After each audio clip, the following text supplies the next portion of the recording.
But you're not religious at all. Not at all, right? no. But I became less religious as time went on. I've struggled with that. I believed very strongly in God for years.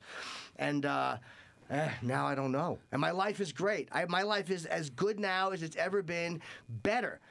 And I just don't know about the God thing. It's hard to believe. The more you learn about science and the more you learn about human interaction, it's like, I want to. I really want to be Well, the people in this room find it impossible to believe.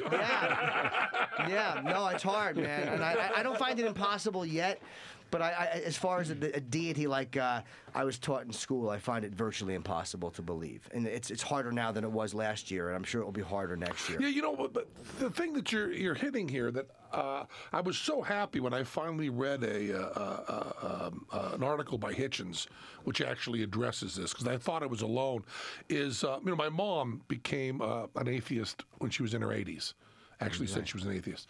And my sister, too, when she was old, when she was over 60. And I know so many people who are going through the transition from theist to atheist, and they talk to me because I'm so overt about it.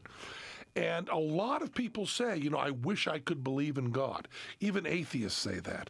And Hitchens finally had this thing that he wrote that I agree with completely, which is, I've never understood that. I've never understood why you would want to believe in a deity, why you would want to live in North Korea for eternity, with one person overlooking everything you did and no free will and always looking at punishment or reward, and rewards that were nebulous and empty, and have to try to understand why a being that had total control had this suffering. I mean, people said, they would do this thing to me, because I was very close to my mom and dad, very, very close.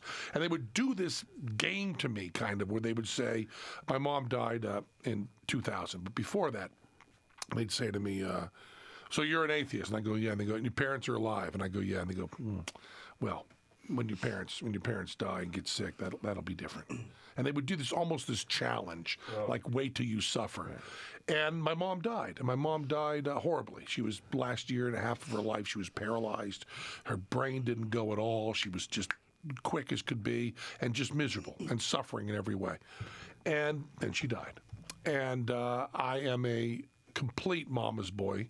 There's no one I've ever been closer to in my life than my mom, and we were the same person. And I just couldn't understand why someone would get any solace from having to think about, well, there's this God, and this God chose to have my mother suffer in this horrible way for a year and a half and then take her away from me. How that could possibly be more comforting than we live in a random universe and a terrible thing happened and no one was punishing my mom, no one was punishing me. It was just a really bad thing. It comes right back to where we started the show with the conspiracy thing.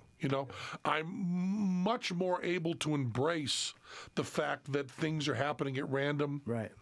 And little causes cause big things, and they're not in line, and it's not a storybook and all of that.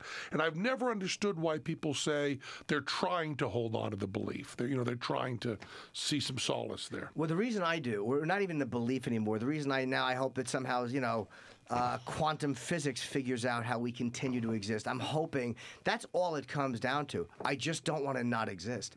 I like existing, and I'm afraid of that ending. Even though you don't know it's ending, and I intellectually understand that. Like that, when I'm dead, and fucking who gives a fuck. I know all that, but we'll all care. Yeah, I know. Believe me, the line for my funeral is good.